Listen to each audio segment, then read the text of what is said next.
Big party agad. Agus bhí. It was the millennium, there was such a buzz around Dublin City, and it seemed there was like sculptures appeared overnight. That's what I remember. I Joe dead in the bliana san dinach commissionú príomhádach ghealamh Molly Malone. Cé nach raibh sí bunathe ein farsa starúlach an méalidis, bhí pobl na catharach tinal go nacht faoi agus ní chimátaríiste dúir mí fuathe an mrolig.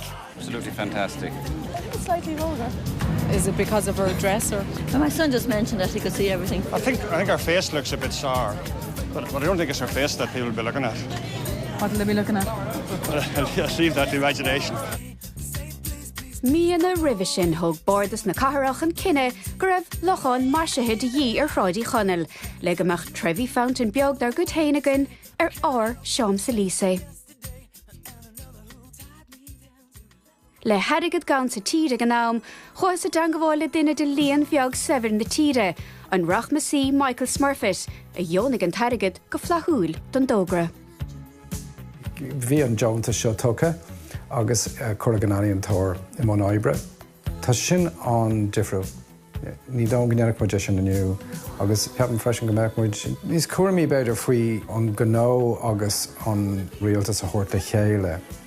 Is an nealhadór agus an altere Éamon O'Doherty a raibh ord vasad a bhronn faoi an comisiún, ach dácach an cinenne a dhéon sé ghlacha leis an dógra a loragad. Sin bhí sé conspóid chun dús, mar bhí alantóirí eile bhfuil níl an doras seo oscailtaí ó seans againe aon smaoine bhthóirt. Chaimon, le is alantóir don sco a bhí an, bhí sé tiltte aige mar job mar honscadh. Somebody asked you to do something in the middle of the capital city. You're not going to turn it down. And there isn't an artist in Dublin who would have turned it down.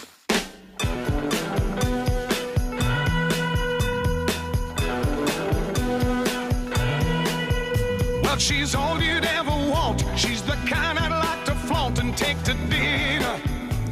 One Dublin politician says it will look like the tomb of the unknown Gurrier. Others, perhaps more kind, say it will look like an oil tanker in the Persian Gulf. But the Anna Livia fountain will be adorning this part of Dublin's O'Connell Street by the middle of June. Designed by Éamon O'Doherty and Sean Mulcahy, the Smurfit Anna Livia will be 90 feet long by 16 feet wide. Do you think that Dublin people will take to Anna Livia? We've designed it with this strong theme in order that Dublin people will be able to identify with it, the idea of the Liffey and the river, and I think they'll hold it in some affection. Chéis TV de Reba agus tógáil, nochtach deire hir hail, Anna Livia, and dal of no, la nocht. Ach, cad I cheapach an pobl de. What do you think? I think it's very nice, unusual. That's modern art, isn't it? Háan sé go mórlam bhí sí nocht, bhí na cíocha ar oscailt, bhí sí lí siar an ús tar chuam. She looks stoned. She's just lying there and her eyes are glazed and she's staring straight ahead. It's awful. But what's awful about it? The shape of her. I think it's the most revolting looking thing I've seen in a long time. Níor háan an leagan amach a bhí agus na háan an unad. Sin go sé san áit mícheart, agus bhí sé leag amach mícheart. I always think about public sculpture. It's better that people either love it or hate it, but the middle road where nobody cares, that's when it really hasn't worked at all. What do you think? Certainly brighten the place up a bit anyway, you know? Bring it. I wouldn't put her out of the bed. Beidir go dagad sé rascaú igen an a hábhad freisin, mar bí muid gcóí ag feicadú dús go rá cad dó é sin. An fiú é, cad í dhéanann sé. Agus gur an tain luach tágaing ar rudí ná, bhfuil si dúsáideach. So I actually don't remember the construction of Anna Livia. She just appeared. And immediately you have the nicknames, the floozy and the jacuzzi and so on. Ach, níor bhí an flúsí in the jacuzzi an téan físa ealaí in the fiblí im lá clia ar a mast faoi las anam. Blá clia go géir go bheith ar chó chéim le tanga urbach na gacníos leis an Dublin rhyming slang. Ní léon rud níos granúr an námuid bhil ar clia. Is málín an písa go mó tá sé granúr agus guntach ag an tam chéine sin rud is fearr. I can only think of the ones that everybody would know, you know, the hags with the bags on Livy Street. Perfect. down. Obviously the Molly Malone is very famous one and stuff like that. The chart with the cars. And she wheeled her wheelbarrow to the streets broad and narrow. And there's a statue of James Joyce with a stick, and it's always referred to as the prick with the stick. Had a fear agus evenum na lasanam hammer to spanish sin unerchus san dalva. Nor bhín lasanam earth is an bhfuil ceannig an duna earth nu mass nu sais mass to high sagad ach go bhfuil siad in an tú ahand.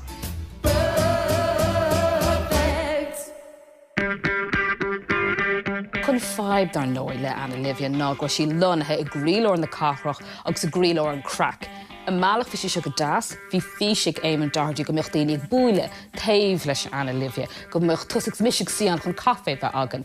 Ní ra físig go miocht madán ag old budale whatever ag manaí hir ihe de híine, ach sin a hórlín sa chahar, so dar nói go topic dafrig Anna Livia o stal of Allen go dí cinál busca brúscar. Telephone about litter, saying if people really want to see litter, they should go to the Anna Livia fountain. We're in Beshoffs in O'Connell Street. We're directly across from the Anna Livia. Apart from everything else, people are eating and they're throwing their leftover food in it, and it's just bringing pigeons and dirt, and it's wrong and it shouldn't be there. There's an awful lot of people hated the Anna Livia. Well, it was a kind of a hang-out for the lads. Undesirable. Is cosú grow trúlú dentar an isca an a hoppy, bhí dína crook a heart, agus busáis bhí sé ag taringt, fórsaí neamh how síalta mar deartha. Dína ag chomh brúscar isteach san isce agus timpeall an isce. Freisin bhí a gánaí bhí dína ag chur sobal isteach go dtí an isce agus bhí just bubbles gachát ar an sráid. Stáile bro sa scandalach. Bhí sé mar cinál leithreas ag daoine garéire sin. Mona gredon tú méid go raibh an méidin agóid faoi Anna Livia, fiú faoi 1993, bhí ceistena dó réire questions and answers faoi Anna Livia. Agus bhí Bertie a Hernan sin ó cosint. Should O'Connell Street, floozy in the jacuzzi, be removed to a more decent resting place as suggested by the City Centre Business Association? Minister, this is bang in the heart of your constituency. Not a mouse moves in O'Connell Street without your knowledge. Well, I suppose I'd have to declare my interest that I was on the committee, on the Millennium Committee for Dublin, that responded to what a lot of the business associations and other associations in Dublin said, that we badly needed a water feature in O'Connell Street. I'd have to confess I'm not too sure that floozy in the jacuzzi turned out exactly as we wished to get it. You'd wonder if the reaction from the public hadn't been as negative, would the politicians have come out and said that it was negative, that this was wrong, this didn't suit O'Connell Street and so on? I don't know, it's not that bad. I'd certainly rather look at floozy than look at the pillar back, and I'm not talking about what would be on top of it. I always felt there was a ferocious monstrosity that did nothing for O'Connell Street, so whether floozy should be on the street somewhere else or not, I'm not too sure, but I think we'd live with it.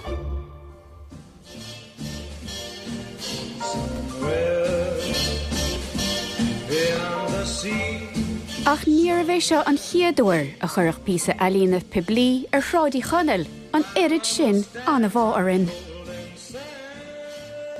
Gachúir mín ócód mór an sa féilear a gahar, deir an duine an san síl polítíochta, caiimid rud ag an alb ionta dhéanamh le seo. So, ní de chuig go trí mar hampla dúirt siad ráit, the bowl of light, den rud rud ag an simú le seo. Agus amach tanning sé lum, bhí sé gadas, chun breanúir, bhí sé ar nós rud ag an buintach lena cluí Olympic rud ag an solas seo, ach dar nói níor bhar sé ro ada, bhí daoine gearán faoi. The bowl is there, which becomes a massive dustbin, because people are throwing their litter into it. And then they decide they're going to dismantle the bowl and then leave the concrete structure at the base. And then it becomes known as the Tomb of the Unknown Gurrier. Tá críoch leis an rud ar bhreithe é chonel, agus ní dócha gur mór an deor a silfar dá bhár. Le ha an tostal ní deag 63 a tógaway agus á chonel bhí sé na ábhar conspóide ag loch 3 cirt alíon agus eile. So I suppose if the people had looked back through the newspapers, to maybe do their research on what type of sculpture wouldn't work on O'Connell Street, they would have gotten a good indication with the bowl of light, also known as the thing, also known as the tomb of the unknown courier. And the other thing, of course, we have a history of damaging monuments because, you know, we've been blowing them up since the 19th century. Bhain cáil agus conspóid a go ní le Dalamh Nelson. Seanalaigh sasnach a has a gart lár sráidí chonel le hosciún ciad agus a chéige blian. Chimáte a lethúil ar bhlá clia agus orthaisiúd a bhfuil leis tíostó.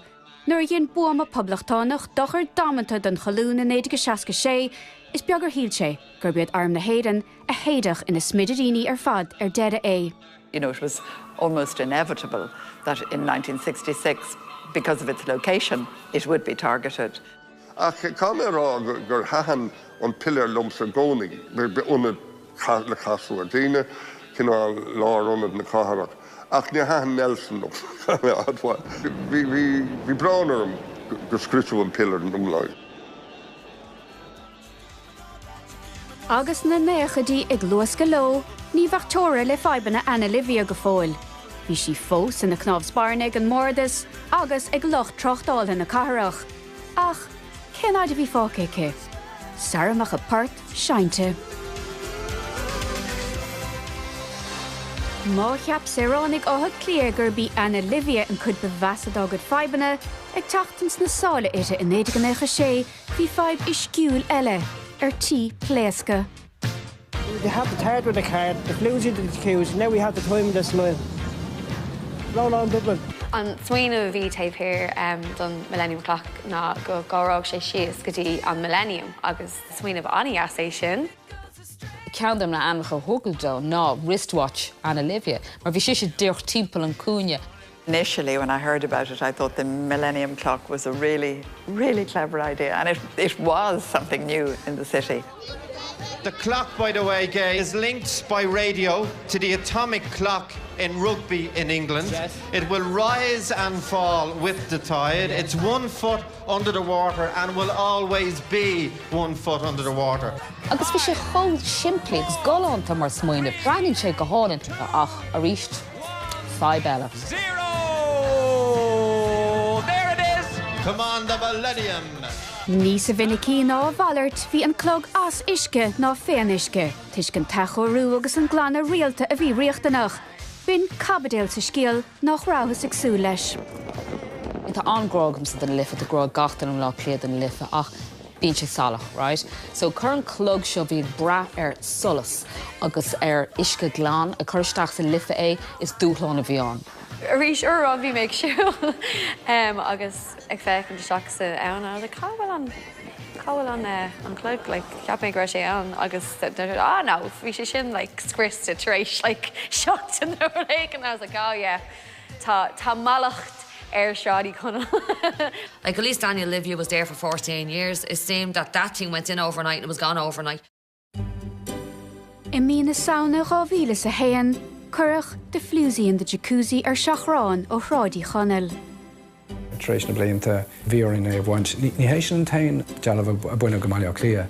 Tá anis policy decommissionú mar deartha ar PC alína atá Jackar ó thaobh siomhde nó beidir go bhfuil an nómad ionsaithe déanta ortha. The Floozy is going. What do you think? I think it's a shame because it's like a tourist attraction. Will you miss it? I won't miss it. No, I don't think anybody will miss it. It was a filthy, dirty. It's nice to sit beside when you came home for a few points in town. Is it gone? Well, I'm very glad of that because it was an eyesore in the middle of O'Connell Street. People are throwing their dirt and everything into it. Where do you think the Floozy should go? Up in the police station.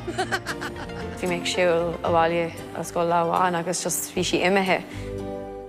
Is bhí anna bhránar mar bhí an cean go sin ann. Nuair chuaigh mé ar Shráidí chonel agus nuair nach raibh sí ann, bhrachasúmi. Mar ní higann tú céimhéad a bhrachan tú útrod go dtí gúil sé imethe. Chun rud atá granar faois cho luas a dog sí lár na carach bhí daine rá. Cóil Anna Livia imethe. Colin Floozy in the jacuzzi. Sure, this is where she lived. Agus bhí sé imhe Marketing Parks Nave Ann. In 2001, Dublin City Council removed the poor whore from her sewer. Since then, she's been drying out here in a crate in St Anne's Park in Raheny. She's turned her back on her fellow Dubliners, and around here, she's known as the pox in the box. Thug a crothathóir éimeann ó Doherty cuairt ar an Floozy in Ghavíle sa dé. Chun scrúdú a dhéanamh ar an mail a bhí initiative. This is the It's the mummy's tomb. I would prefer that if it had stayed where it was and been allowed to mature into the Dublin landscape. You know, nuair a haon Ailín Tóra món rud éigean, cuireann siad tá crí isteán agus is rud beagnach pásanta bheith fiú, gach cloch nó gach, píosa oibre mar cuid an colanach a féin beagnach. Níos díonaí comisiúní tar struchtúr nó ag teachta gorbas ar Anna Livia agus mar ionadaí ar Nelson an spúic ar chostas beagnach €2 milliún. É trí thuaire irde an sean chaluúin tarníonn sé rac agus clamper a ríist fin Ailín Fiblí. An sin thosaí cabadéil nua a dúirmí rudaí conspóide chuir sráidí chonal agus is an am den tuair solas. An spike, the stiletto, the nail in the pail. Is cuimhnam nuair bhí mé mar éigor cúig an spiresús agus ní raibh duine amháin a raibh broúil nó ní raibh scatamíní ag aon duine faoi. Is málam an spire mar ar leid ní féidir mór an domáistí inmh agus nuair bhí tú ar meisce agus tú ggéirí dulgadí abracadabra is féidir dul dro an spíche agus ní chailfiú. Ní léine nimhnach in áid nó ní léine ag nála. Just glachan si leis go bhfuil sé an. Bhí daoine kind of mixed faoi is cuilim bheith an ar doscail si é ar thosaí an kind of unveiling mór. Agus bhí daoine bhí simachú an ach lean siad a ráil ina lá. Níor sé riamh chóconspóideach le Anna Livia Bocht. I think it's very modern, very artistic, and it's about time Dublin had a central point. I like it. I don't know what its purpose is other than street furniture, and it's very expensive street furniture. Le hosciún 8 bliain haran ó nachtach Anna Livia, tháinig dalbh eile go sráideanna na príomhchatharach. Idir filí, scríonóidí agus ceoltóidí, ní bheidist gan locht, agus tosnaíonn an seanaford cíanna a ríist. So is cinnte mar hampla ceann Luke Kelly. Tá dísport mór faoin rutin. Cad é, cáhfuil na géoga, tá sé go má, níor go má. Ach an rud is even líne ná gúil an play. Agus má tá play tá Ailín go má. Continue new, been 5 in your 5 leis an dalamh seo, bín daoine just ó mille, bín daoine chur kind of graffiti ar, ní hiigim céin fá. Ach tá sé simúil a ríis rud éig an Ailín Piblí ar cin lightning rod a ríis é do chuoine nuair tá siad, níl siad sósta faoi dalamh éigean. Ní hiigim mé. There are 2 statues to Luke Kelly that went up at exactly the same time. And I would say, instead of the traditional one, why wasn't his former wife, Deirdre O'Connell, whose Focus Theatre was so important for so many actors in the city, why not a statue to her? Now I won't get out until Sunday. Bhí méid sin dalamh timpeall na hátu, bhí Molly Malone agan, tá na mná agan atá ag siopa dóireacht. So tá siad go deas, tá siad cinál whimsical, ach níl siad dó réarag, ach bhí aspa an ban an, agus fós an lá tá Johan, tá cinál barna fós an, agus sin an rud atá cheiste an hain faoi, mar ban a gfuil tóca arm in ná clia. Cóil mise, cóil árscéil. Everywhere you look, there are men on pedestals. I think we must do something about commemorating women, but I think to just copy what has been done would be sad, actually. Tar éis 10 mbliana is tóras tá dalamh Anna Livia de chud éman ó Doherty a bhaisithe go puinte agus ar tí eistir nó a thosnú.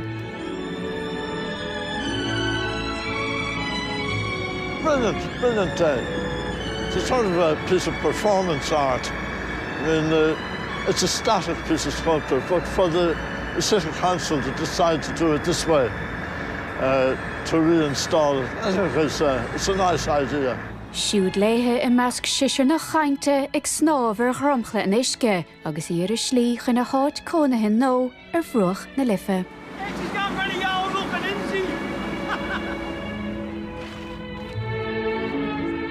Béidir go bhfuil a ríis barúil difriúla faoi daoine faoin an áit bhfuil sin is. Ach tásáis bród orm faoi an méidir in an cathair gur leanaidir leis an aon tuairse. Well, is minic a fuair mé an train go Houston ó Kilchannig. Agus is sin is minic go bhfuair mé an Lewis isteach chuig na catharach. Gus níor thug mí faoinar I riamh, an bhean bhacht tá sí trécha chun sin, ach cheartde a bheith arás na seanarucht sráidí chonal capam. Tá sí tiltacha. Nuair fecin I bím 6 bránach, mar tá sí an áit nua agus ní fecinn sí compórda agus a raibh sí sráidí chonal. It's like she's actually lying on an invisible sun lounge because the back is gone from her. So what was surrounding her in O'Connell Street? You're having a massive, massive pool, but she's levitating.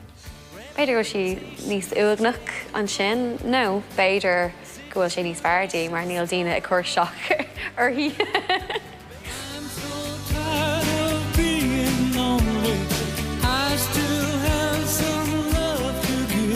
You know, it certainly grabbed the public imagination for good or ill in a way that no other piece of contemporary art has in the city. Beit gof mit níos abí go buinte seo go mit an ná, I don't know, sós a buinte as an obair a bhí dent an spirit an inspráid a bhí an le Anna Livia, agus bhí daoine sásta go raibh áit das eici. You know, níor sí imthir lína fearna bhí baile das eici in níos copies acre. Camera cinema a dinach, so take him go home on, came from go muna gay. Cap McDerra go round míar an túfás why agus lí ag an sin an éireacht tá sin an rud ghfuil sé fósa denmh tionachar policy aling an chathair. The people that run the art world here are always talking about we must have the ordinary public interested in visual art. Well, in this case they were, and all I got for it was stick.